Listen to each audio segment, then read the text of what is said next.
Nahmaduhu wa nasta'inuhu wa nastaghfiruh wa na'udzu billahi min syururi anfusina wa min sayyiati a'malina.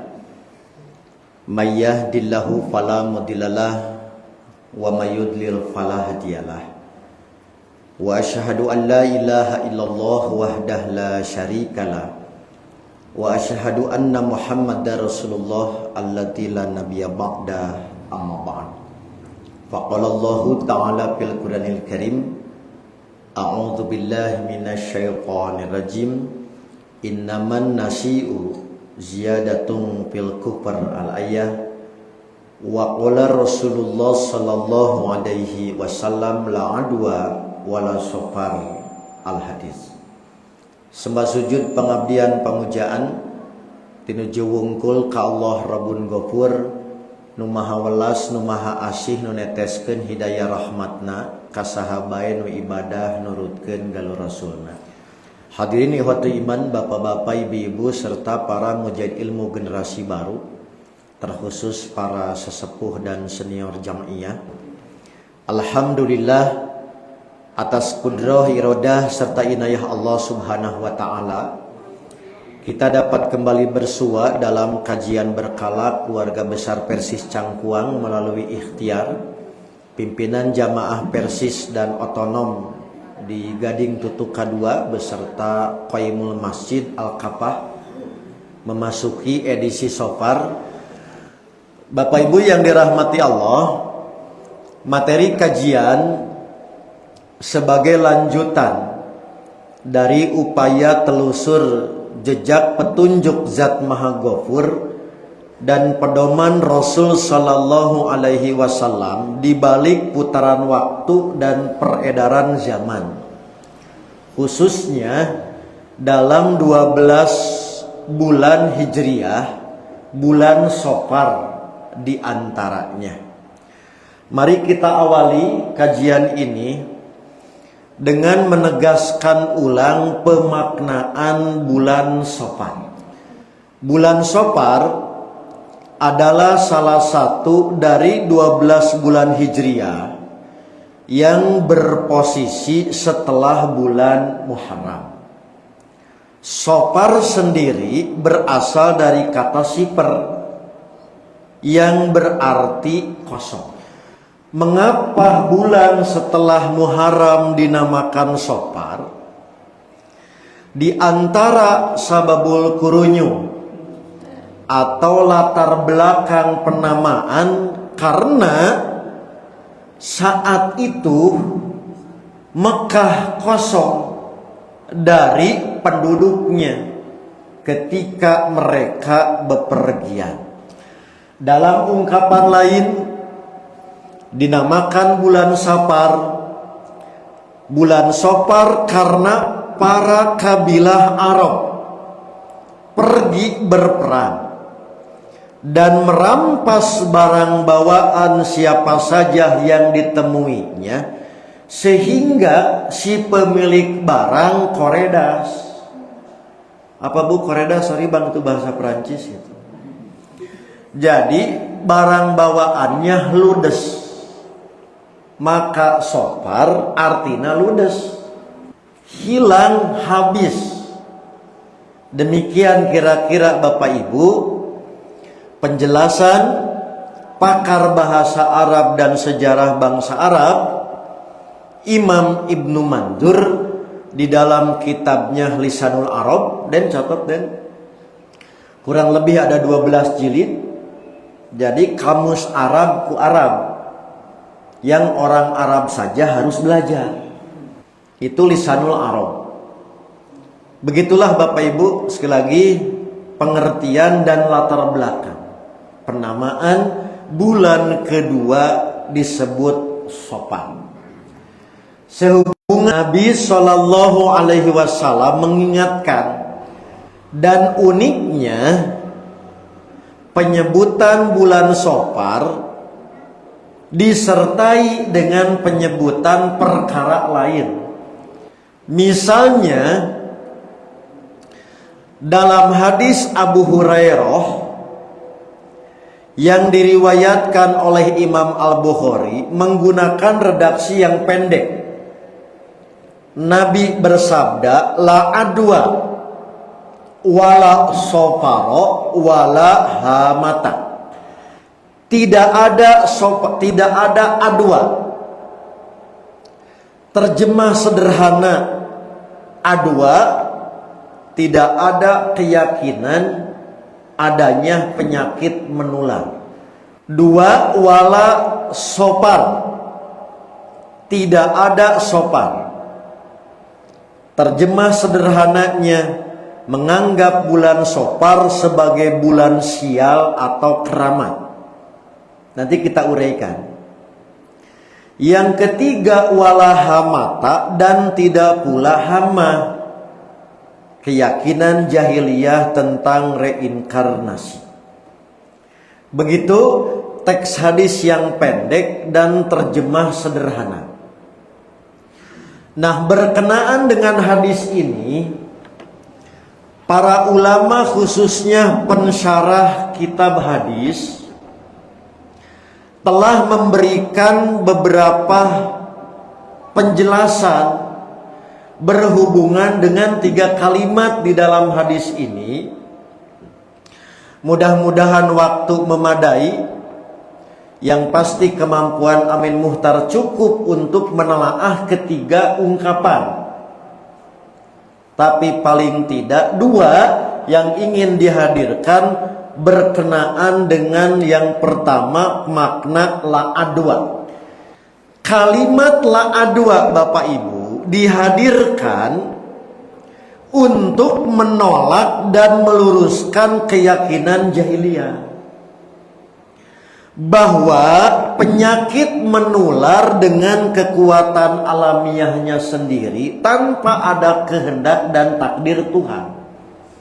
Punten Bu, karena ini disadari atau tidak terbentuk di pikiran kita.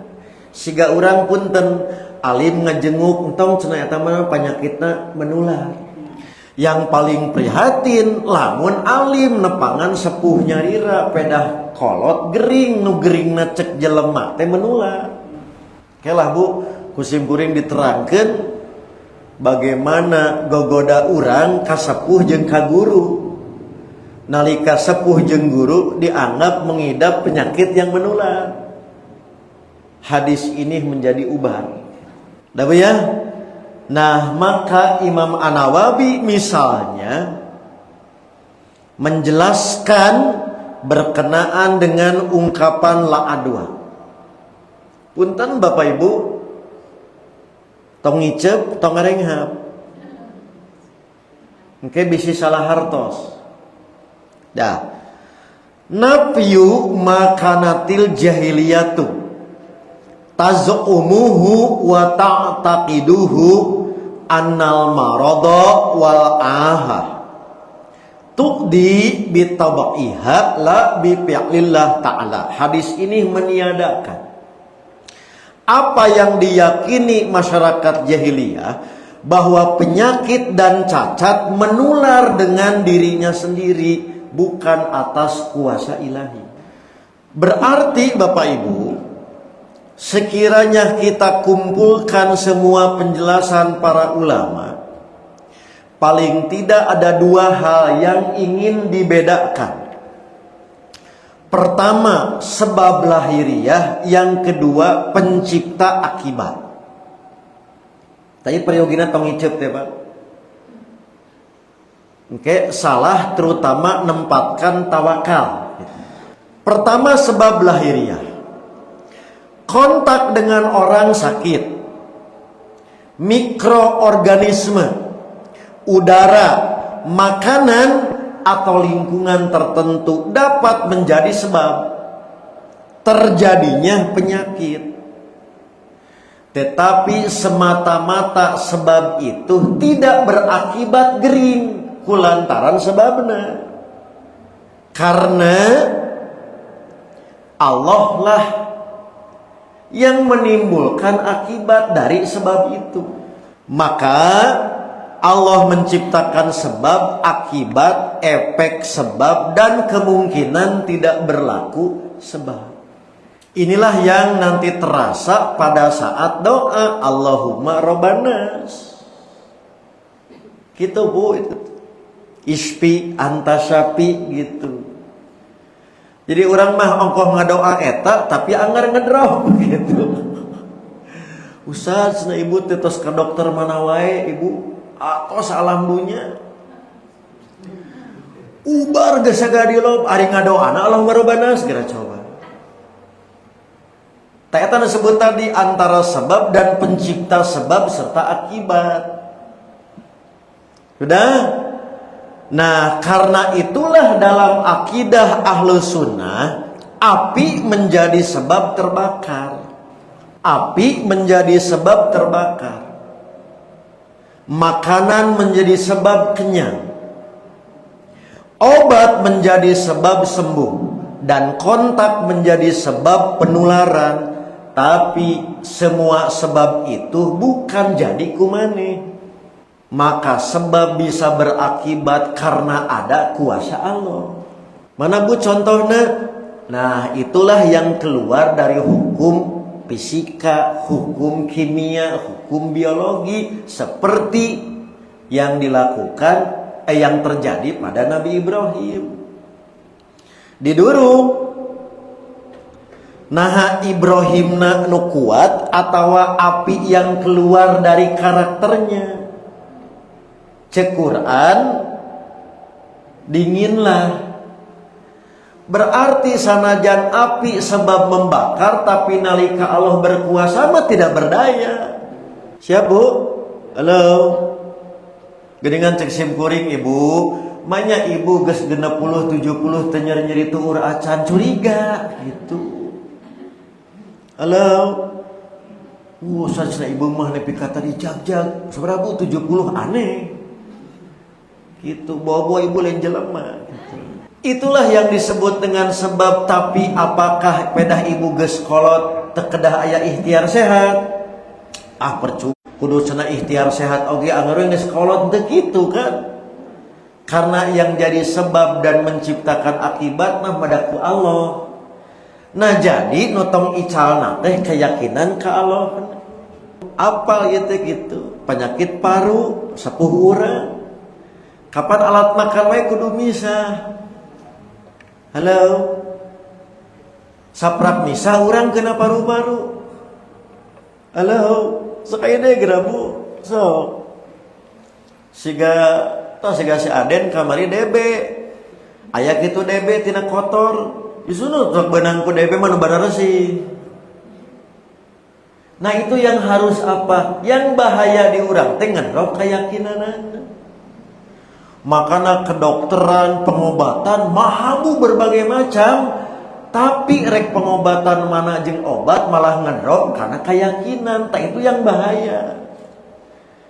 Teu hariwang Bu simkuring rek loba rumah sakit, rek loba dokter, loba terapi. Teu hariwang. Justru yang hariwang mah semakin banyak obat-obat alternatif dan pengobatan malah ngedrop keyakinan. Jadi inilah yang mau dijaga ku Nabi. Naon tong salah keyakinan. Salah nuang obat mah Bu paling oge mencret. Ieu salah berkeyakinan dina berobat. Itu yang pertama yang harus kita pahami, bahwa sekali deui api sebab terbakar. Tapi apinya bisa membakar lain lantaran hebat seuneu. Allah berkuasa untuk menciptakan kebakaran, tapi Allah berkuasa pula henteu.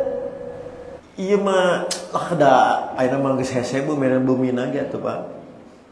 Sakitu bumi bilik Pak. Oke.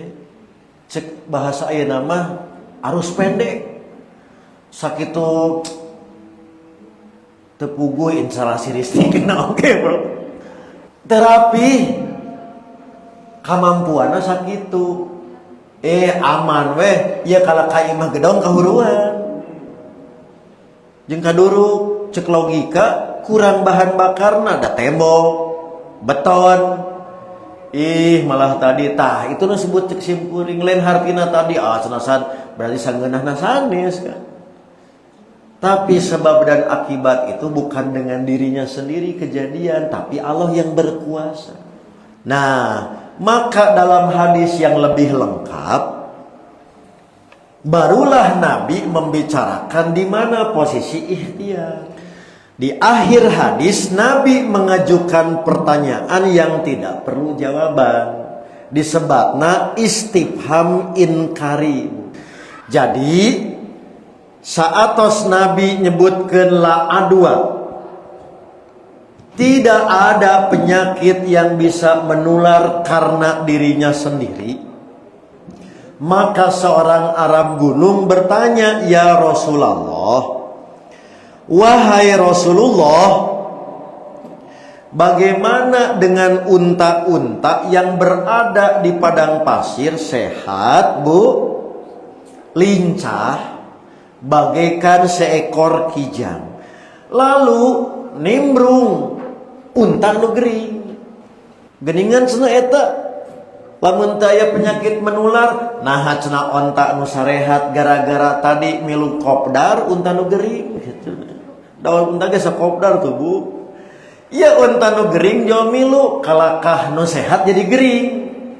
Maka Nabi menjawab dengan pertanyaan, lamun nu sehat ku onta nu gering, eta onta nu gering kusaha?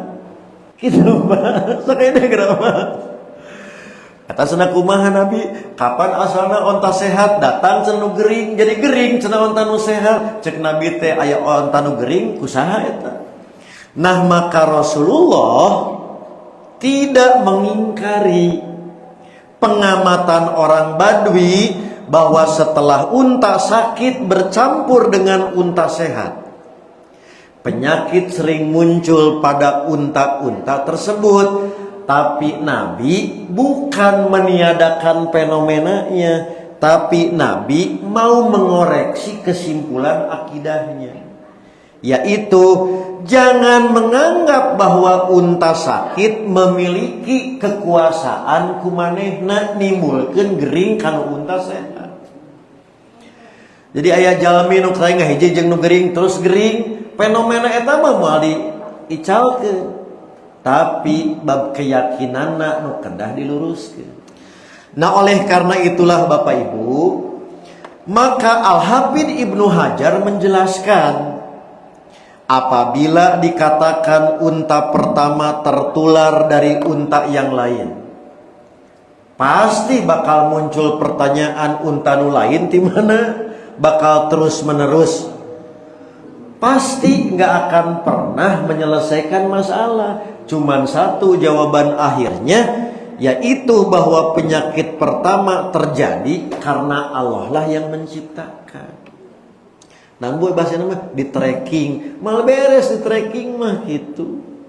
Ya gering pisaha, oh cenah kamari main keleci jeung si B. Nu main keleci dicek. Nu main keleci jeung saha, oh cenah kamari mandi bareng. Nu mandi bareng ditayang, malah beres-beres.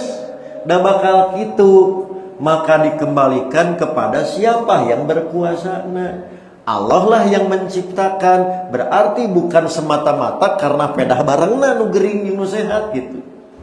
Dah, oleh karena itulah ingat, hadis ini bukan mempertentangkan antara agama dengan sains medis, antara agama dengan ilmu kedokteran. Hadis ini menekankan siapa sang pencipta, ngobrolkeun tauhidna tentang pencipta akibat, bukan meniadakan keberadaan yang kita sebut sunatullah sebab akibat. Dalam hadis lain Nabi menyatakan, la yuridanna mumridun ala musakhin. Janganlah pemilik hewan yang sakit membawa hewannya bercampur dengan hewan yang sehat. Maka lihat Bapak Ibu, sekilas hadis ini seperti berlawanan dengan la adwa. Namun jika kita telaah lebih cermat, seperti yang dinyatakan oleh jumhur ulama bahwa keduanya tidak bertentangan, tetapi dipahamkan harus secara bersamaan. Ketika Nabi menyebut la adwa, menolak keyakinan bahwa penyakit menular secara mandiri. Tidak ada. Ketika Nabi menyebut onta nu gering tong dicampurkeun jeung onta nu sehat, memerintahkan menjauhi sebab secara kebiasaan bisa menimbulkan bahaya. Itulah yang disebut tawakal. Jadi tawakal teh lain teu geuringna, ikhtiarna. Halo. Sok Bu, segede Bu. Nya ibu teh geus gering.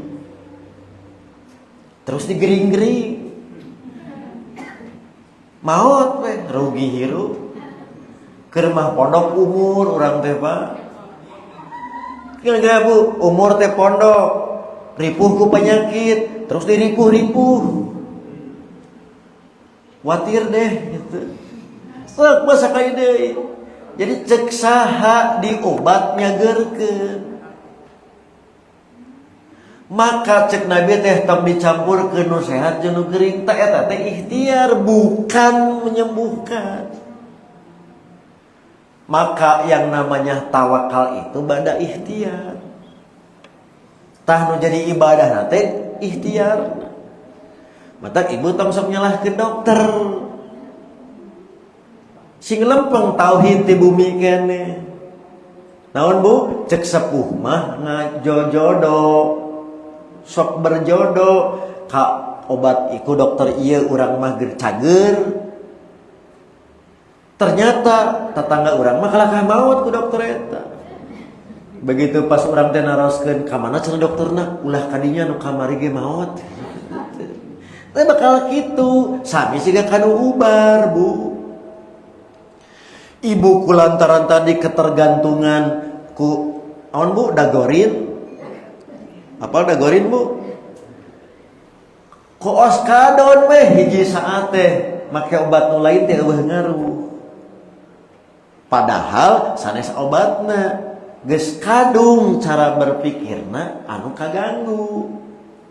Jadi begitu nuang urang teh oskadon teh Bu, bismillah naon yakin da Allah nu ngadamangkeun, begitu ngadahar teh maot. Nyarahkeun warung teh kitu.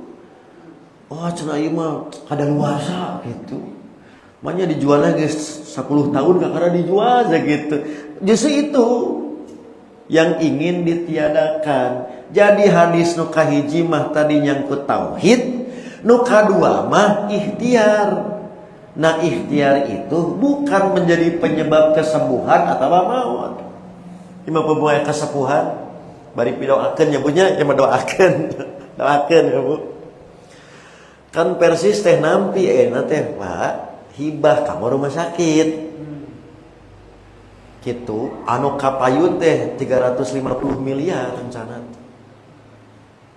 Kabayang Bu lamun persis ngadama rumah sakit kudu beda beda jeung maya pada urang mah kitu, beda jeung al Islam, beda jeung al ihsan. Cik naon bedana? Lamun teu beda rek naon? Diheureuyaan ku urang ka tim nu di pasasana. Kumaha lamun kieu saprak diubar di Persis mararawat. Sapa? Sakaya deui geura. Saprak di rumah sakit Persis mararawat. Tapi nu hiji ditibalik hayang maot di rumah Persis. Ngarah husnul khotimah ditalkinan kan biasa. Tuh bab maot wae bisa jadi negatif, bisa jadi positif. Ya Bapak Ibu, bagi yang mau mati di rumah sakit, mau mati husnul khotimah di rumah sakit Persis. Aya nu ngenalkinan mandian, kan bab mati wae bisa jadi goreng, bisa jadi alus. Halo. Berarti sanes bab rumah sakit naon peleuna. Bu, nepi ka nikmat cenah dirawat di Persis mah gitu. Tiap tadi anu ngemutan salat, tah salat teh acan. Sanajan geuningan Bu, lantaran si pasien teh luplep. Begitu pas kita jalan ruku ada bakat ku lieur pasien teh padahal teh teu nikmat. So, pernah kita urang naroskeun ka urang, tah salat sanes, dokter tabu sabaraha pisit. Landong naon? Coba tara di keluarga, mama tah salat teh can tara eta teh. Ya bunya. Bu, Sanes di rumah sakit nah anu kitu henteu ieu mah. Aya tadi perawat ngemutan. Ibu teu salat teh acan aya teu? Teu aya. Artina lamun urang gaduh rumah sakit nu kitu nambah moal aya beda jeung batur, justru kedah aya leuwih. Tanamina teh value sami siga orang obatna teh sami oskadon naon ngabedakeun? Keyakinan tong Robi. Halo. Siap Bu? Siap naon? Sing sumanget diubar teh lantaran eta teh ikhtiar. Tong kieu nu geus oge tadi teh cager teh eta mah sanes tawakal gitu. Jadi ikhtiar teh ibadah. Tapi apakah dengan banyak ikhtiar yakin sembuh? Cantang teu da kumaha Allah tadi ka Allah keun menyembuhkan mah gitu. Jadi kesimpulannya kumaha Bu? Nikmati keur mah gering ngarumas. Begitu nikmati ya Allah nuhun abdi diberi nyeri. Bola mun teu nyeri mah abdi teh maksiat teureun eureun. Boa abdi tadi lamun sehat mah tadi jauh belenyeng ka mana? Sugat teh soleh bek teh eleh. Kan bisa jadi kitu lamun tadi tauhidna teh itu yang ingin ditekankan. Jadi urusan bade kumaha salama carana bener itu adalah bagian yang berarti punten mencoba tadi ikhtiar tinu misahkeun jalmi yang tertular entong ngarobah keyakinan da lain jelema eta nu nganularkeun tapi saat kita menghindar bagian tina ikhtiar tapi kasepuh sok bade kumaha kan kadahna tibalik ka sepuh mah kadeden. Kieu kadang teh tibalik ka sepuh mah. Kulantaran sepuh teh gaduh penyakit menular gitu Bu. Nepi ka urang teh ka sepuh wae make kawas tangan. Kawas tangan paranti nembakan mayit geuningan. Pan tibalik. Ku urang teh disuntangan padahal sepuh teh penyakit nular cek jalmi. Bari suntanganna teh ya Allah damangkeun pun biang damangkeun abdi yakin moal menularkan gitu kedahna teh. Halo. Sok sekali deui Ibu. Seorang ibu bisa ngurus 12 budak. 12 budak cantang tuh bisa ngurus hiji. Sakitu urang kumaha awakna aya kitu kolot urang mikir duh sieun teh pa bau taina kan teu lempeng we karena ikhlas. Urang menepi ka beda mikirna gitu Bu. Matak hiji bisa ngurus 12 sandang tuh bisa. Kan kedahna mah kitu Bu, ieu mah gara-gara tadi penyakit menular jadi jaga jarak kalebet ka dulur. Jadi dulur teh keur butuh tadi diberi support bahasa urang mah Bu, diberi semangat. Kulantaran tadi menular malah urang nyorangan tong nular. Dulurna keneh. Itu salah satu contoh kaprayogian menekankan basis tauhid sareng nu disebut tadi ikhtiar. Maka ikhtiar bukan sebab akibat. Eta mah bagian tina ibadah. Siap Bu? Jadi naon Bu? Nikmati. Jadi urang kedamang urang nikmati, enjoykeun. Oh, nah hanya bet kieu Allah teh husnudon ka Allah. Berarti Allah gaduh rencana. Nu urang teh teu apal, justru karena teu apal diobar jalan samampuhna urang teh kayakinan tong ngedrop. Itulah diantara contoh Bapak Ibu yang ingin ditegaskan. Di antaranya para ulama mengingatkan bahwa inilah cara penggabungan yang benar. Menurut mayoritas para ulama tidak ada pertentangan antara tawakal dan yang namanya pencegahan. Allah memerintahkan hati bersandar kepadanya, tetapi ikhtiar tubuh tetap ditempuh melalui ikhtiar. Begitu juga Al-Hafidz Ibnu Hajar menjelaskan bahwa menjauh dari sumber penyakit sejatinya dapat mencegah dua bahaya sekaligus. Pertama, bahaya fisik yang mungkin terjadi dengan takdir Allah. Yang kedua, bahaya akidah, yaitu seseorang kemudian menganggap penyakit pasti menular dengan kekuatannya sendiri, atau menyalahkan orang sakit secara mutlak gara-gara si eta gitu.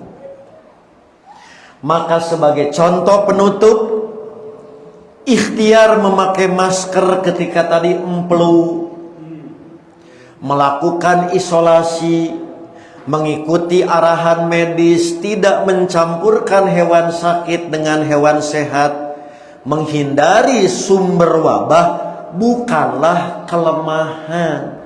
Itulah bagian dari tawakal ba'dal ikhtiar. Maka semua itu merupakan bagian dari mengambil sebab yang dibenarkan syariat. Nah, terakhir asli Bapak Ibu. Jar coba masuk kepada wala soparo di 22. Adapun ungkapan wala soparo, jumhur para ulama menafsirkan wala soparo membatalkan kesialan bulan Safar. Hal ini dilihat dari kebiasaan orang Arab jahiliyah menganggap bulan Safar sebagai bulan sial, penuh musibah, dan mereka enggan melakukan aktivitas penting seperti bepergian atau menikah di bulan Safar. Oke, disebutnya bulan yang penuh bala, oke, kedah tolak bala. Apalagi di hari Rabu terakhir bulan Safar yang disebut Rebo Wekasan. Gitu Bapak Ibu. Jadi Rebo Wekasan teh Rebo Pamungkas. Rebo Pamungkas, Rebo terakhir ke bulan bala.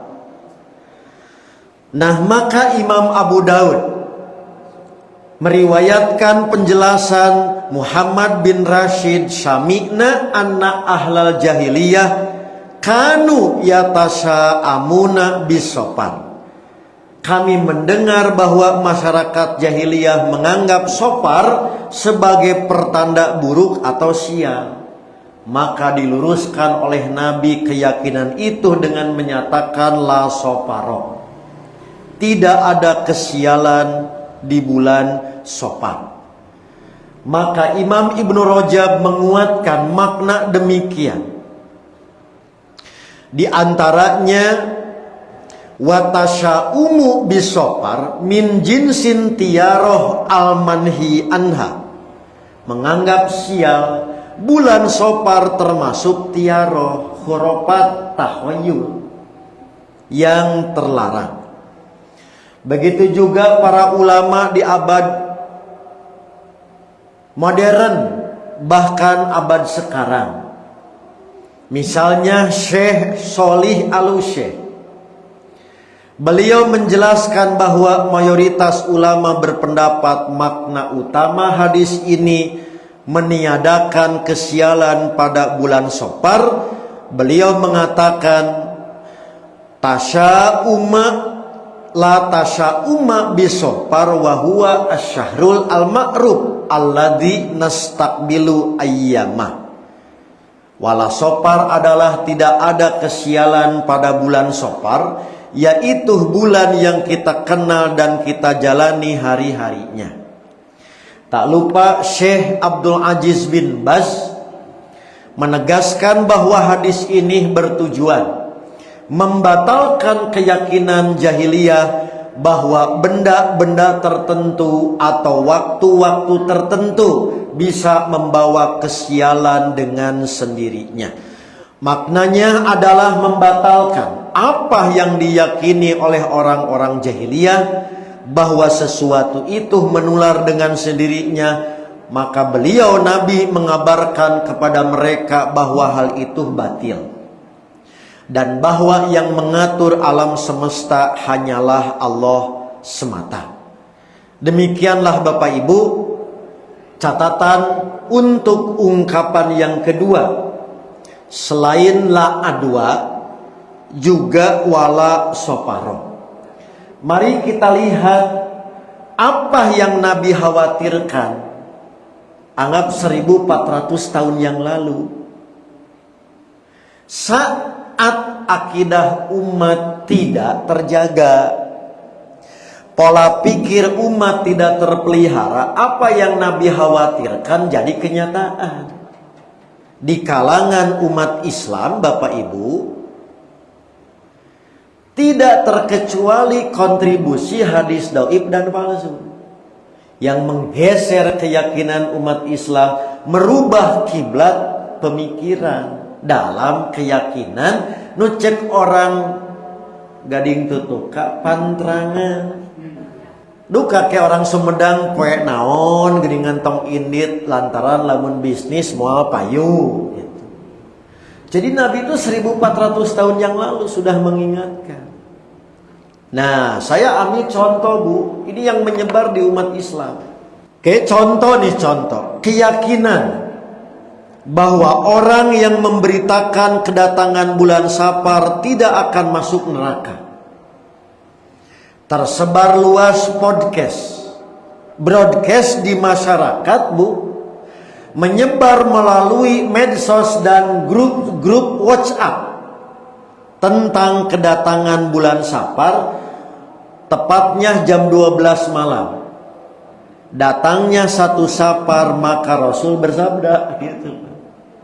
Ini yang menyebar nih.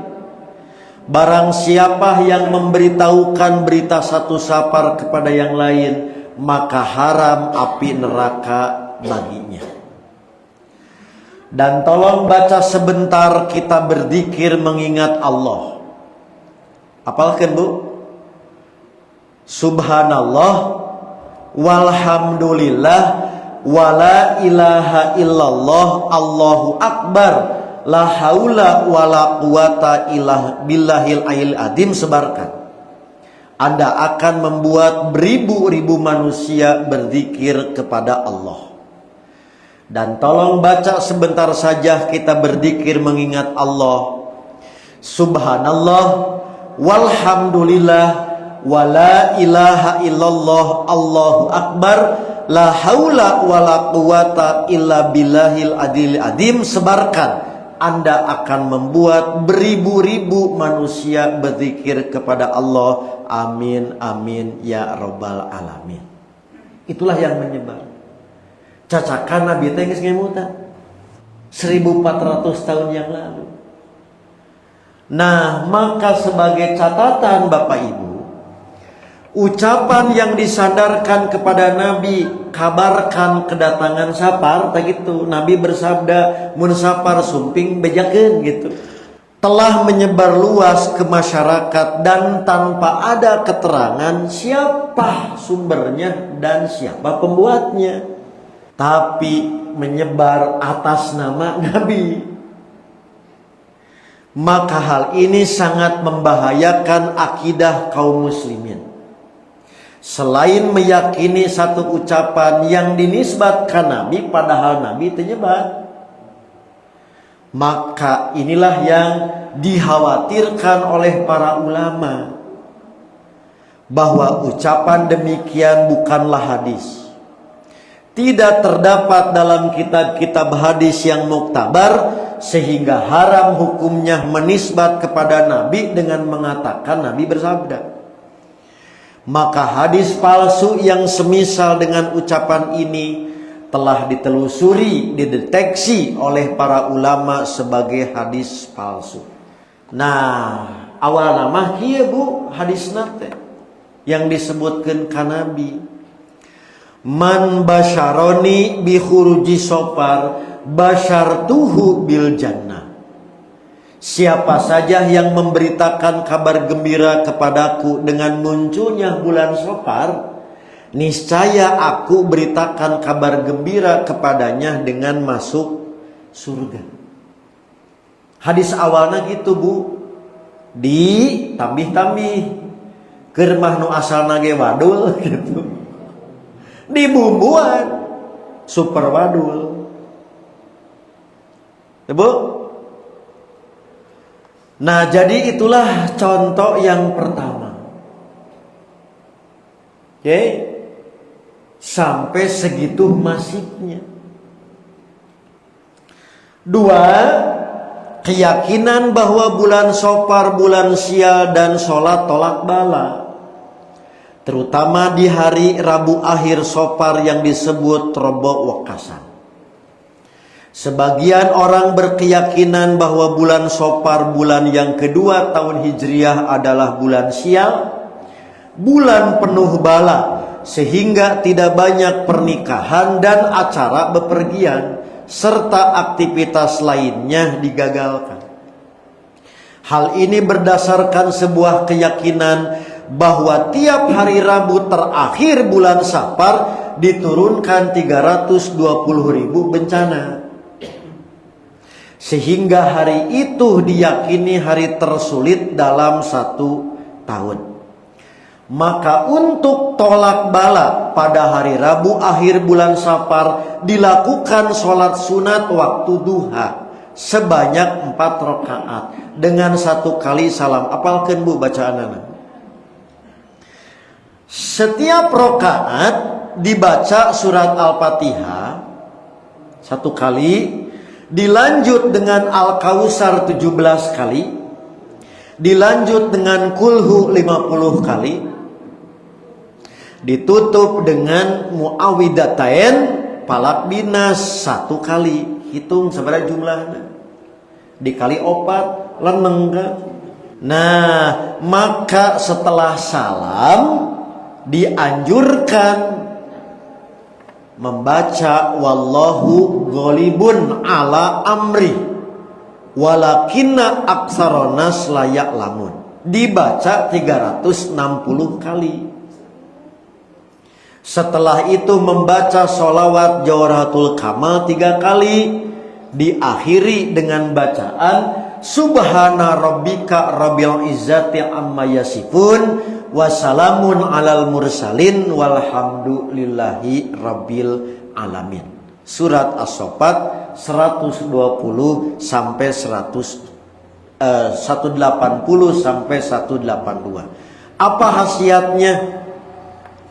Khasiatnya membaca surat Yusuf yang tadi wallahu ghalibun ala amri, surat Yusuf ayat 21, untuk menolak bencana Rebo Wekasan. Siapa yang menunaikan sholat ini dengan cara tadi 4 rakaat baca anu, maka Allah akan menjaga dengan kemuliaan dari semua bencana yang turun pada hari itu. Nah, Bapak Ibu, di mana ieu teh gitu? Berdasarkan tadi ada rekam jejak membaca sholawat Jawharatul Kamal. Seperti yang kita maklum, sholawat Jawharatul Kamal adalah salah satu sholawat yang menjadi tugas rutin dalam tarekat Tijaniyah. Selain nanti membaca sholawat Al-Fatih yang dibaca secara berjamaah atau dalam keadaan sendiri-sendiri. Dalam klaim mereka, Pak, redaksi sholawat Jawharatul Kamal yang biasa digunakan dalam tarekat Tijaniyah diyakini diajarkan oleh Nabi langsung kepada Syekh Tijani gitu. Jadi bukan ngarang, bukan ngimpi, tapi Nabi langsung ngajarkan redaksi sholawatnya. Oke, dalam keadaan sadar, bukan dalam keadaan mimpi. Maka sholawat dan sholat sunat yang diyakini penolak bala Rebo Wekasan, kita yakini tidak ada sumbernya dalam Quran dan Sunnah. Bahkan tidak ada seorang pun ulama salaf dan orang-orang soleh dan ahli ilmu setelahnya mengamalkan sunnah ini. Maka tidak berlebihan jika dinyatakan termasuk bid'ah munkaroh. Apa bu? Bid'ah munkaroh. Dah, maka inilah yang jauh-jauh hari Nabi terus ngemutan. Sekali deh Pak, cacakan Nabi terus masihan panduan, guidance, tos masihan ugera aya we. Kurang lebih seperti itulah Bapak Ibu catatan yang penting ingin disampaikan. Terakhir asli, maka para ulama mengingatkan banyak hadis dhaif bahkan palsu yang menerangkan berbagai hal yang berhubungan dengan bulan Safar, tak terkecuali made in kaum Syiah. Karena bagi kaum Syiah, Bu, hari duka Karbala bukan hanya di Muharram, tapi terus nyambung sampai Safar. Maka orang Syiah punya keyakinan tersendiri terhadap bulan Safar, kelanjutan hari berkabung.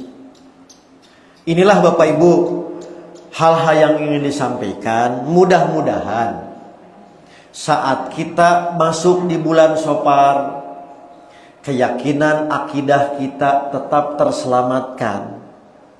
Dengan cara apa, Bu? Tong bosan upgrading diri, ngaji tong pernah bosan, untuk terus menguatkan akidah, ibadah dan muamalah melalui ikhtiar sekuat tenaga agar kita senantiasa terselamatkan.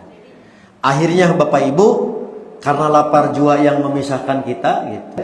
Aqulu qouli hadza wa astaghfirullah li wa lakum.